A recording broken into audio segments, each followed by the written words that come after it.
Assalamualaikum warahmatullahi wabarakatuh. Di sini saya dari kelompok 9. Perkenalkan, nama saya Gung Diu dan rekan saya Muhammad Ramadan. Di sini saya akan menjelaskan bagaimana kontribusi Islam dalam pengembangan peradaban di dunia. Sejarah telah membuktikan bahwa kemajuan ilmu pengetahuan di dunia modern menjadi fakta sejarah yang tak terbantahkan. Bahkan bermula dari dunia Islamlah ilmu pengetahuan mengalami transmisi atau penyebaran penularan. Dimensi proliferasi atau pengembangan ke dunia barat yang sebelumnya diliputi oleh masa gelap atau Dark Age, mendorong munculnya zaman Renaissance atau Enlightenment atau pencerahan di Eropa. Islam juga hadir di tengah kerasnya peradaban jahiliyah. Akan tapi untuk selanjutnya, ilmu pengetahuan bermetaforsa menyebar hampir ke seluruh penjuru dunia. Dalam perkembangan peradaban dunia, memang Islam tidak bisa dilepaskan dari perkembangan sejak zaman Rasulullah SAW sampai sekarang pun Islam banyak memberi kontribusi terhadap dunia. Dari zaman Rasulullah SAW, Islam merupakan peradaban yang ada di Jazirah Arab dan sampai sekarang kita masih dapat merasakan nikmat dari perubahan peradaban yang dibawa Islam. Pertumbuhan dan perkembangan peradaban Islam. Perkembangan agama Islam sejak abad ke-14 silam turut mewarnai sejarah peradaban dunia. Bahkan pesatnya perkembangan Islam ke barat dan timur membuat peradaban Islam menganggap sebagai peradaban yang paling besar pengaruhnya di dunia. Sebagai bukti kemajuan peradaban Islam kala itu dapat dilihat dari beberapa indikator antara lain, yaitu 1. Keberadaan perpustakaan Islam dan lembaga-lembaga keilmuan seperti Baitul Hikmah, Masjid Al-Azhar, Masjid Qarawiyyin, dan sebagainya. 2. Peninggalan karya intelektual Muslim seperti Ibnu Sina, Ibnu Haytham, Imam Syafi'i, Ar-Razi, Al-Kindi, Ibnu Rusyid, Ibnu Khaldun, dan ilmu sebagainya, dan lain sebagainya. 3. Penemuan-penemuan intelektual yang dapat mengubah budaya dan tradisi umat manusia seperti penemuan kertas, karpet, kalender Islam, penyebutan hari-hari, seni, arsitektur, dan tata perkotaan. Yang keempat, pengaruh keutamaan nilai-nilai kebudayaan asasi sebagai manifestasi dari konsep Islam, Ima, Hasan, dan Takwa. Islam mendorong budaya yang dibangun atas dasar silam atau ketenangan dan kondisivitas. Terima kasih, selanjutnya akan dibahas oleh Muhammad Ramadan. Perkenalkan, nama saya Muhammad Ramadan. Saya akan melanjutkan presentasi dari teman saya, Gung Dio. Oke, lanjut saja ya. Menurut Harun Nasution, Islam terbagi menjadi 3 periode, yaitu yang pertama periode klasik.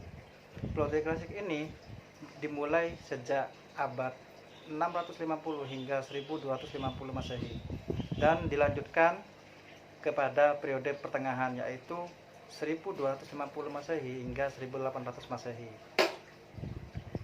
Dan terakhir yaitu periode modern. Periode ini dimulai dari 1800 Masehi hingga sekarang.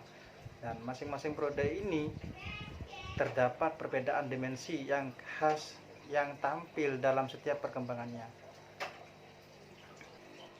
Periode klasik terbagi menjadi 2, yaitu masa kemajuan Islam 1 yang dimulai pada abad 650 Masehi hingga 1000 Masehi dan masa disintegrasi 1000 Masehi hingga 1250 Masehi.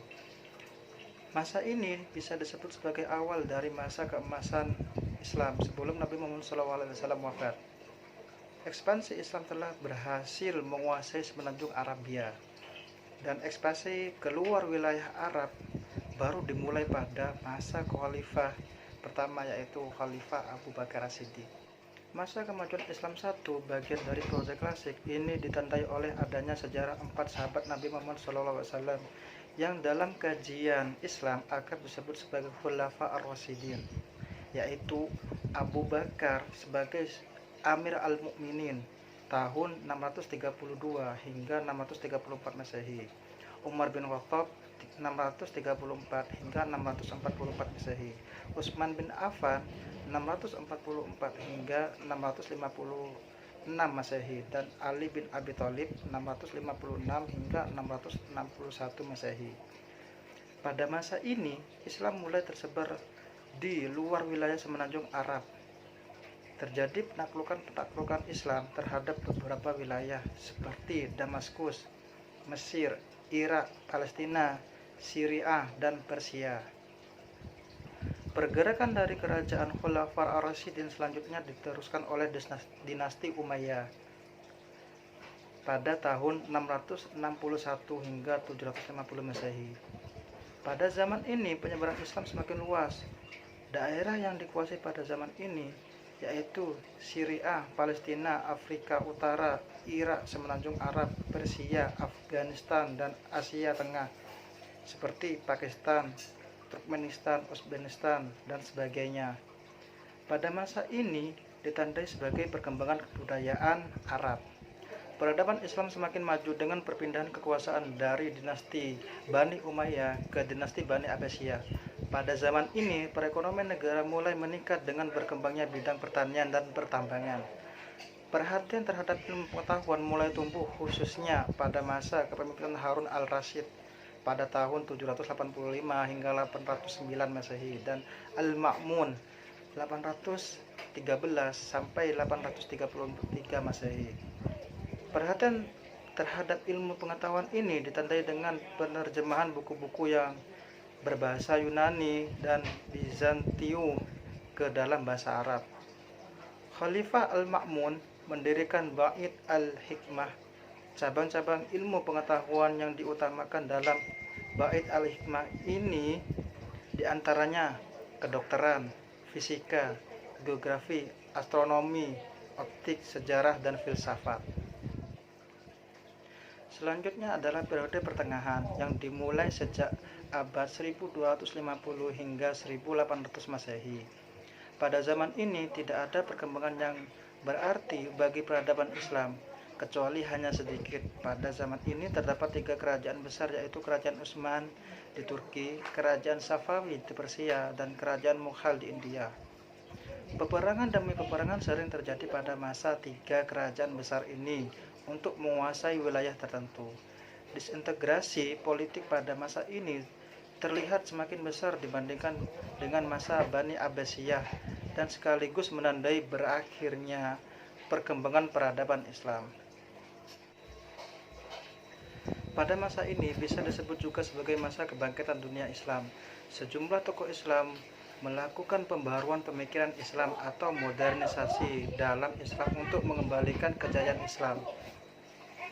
Beberapa tokoh pembaruan diantaranya seperti contoh di Mesir terkenal dengan nama Muhammad Abdul Rashid Ridho dan Jamaluddin. Di India pembaruan dilakukan oleh Sir Syed Ahmad Khan dan lainnya. Ide pembaruan itu sampai masuk ke Indonesia dan dikembangkan oleh Kiai Haji Ahmad Dahlan dari organisasi Muhammadiyah dan oleh Kiai Haji Hashim Asy'ari dari Nahdlatul Ulama. Sekian dari presentasi kami. Apabila ada salah-salah kata atau ucapkan, kami mohon maaf yang sebesar-besarnya.